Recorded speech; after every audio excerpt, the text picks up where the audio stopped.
دنیا کے بڑے بڑے ظالم جنہوں نے خود کو طاقت کا خدا سمجھا، جب اللہ کی پکڑ آئی تو نہ طاقت کام آئی، نہ دولت، نہ حکومت۔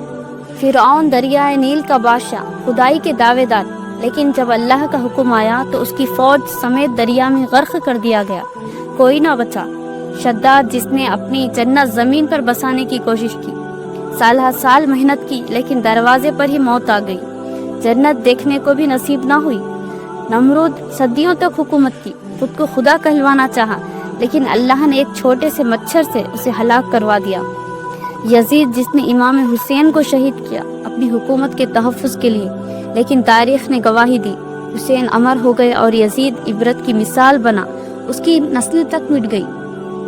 ہٹلر جس نے دنیا پر حکومت کا خواب دیکھا، لاکھوں انسانوں کا قتل بنا، لیکن آخرکار ایسے حالات آ گئے کہ اس نے خودکشی کر لی۔ اللہ کی پکڑ آتی ضرور ہے، مگر مہلت کے ساتھ۔ جب آتی ہے تو دولت، طاقت، حکومت کچھ بھی کام نہیں آتا۔ غرور، تکبر، ظلم، سب کا انجام برا ہوتا ہے۔ عمل ٹھیک کرو، نیت خالص رکھو، کیونکہ اللہ کی پکڑ بہت سخت ہے اور بے آواز آتی ہے۔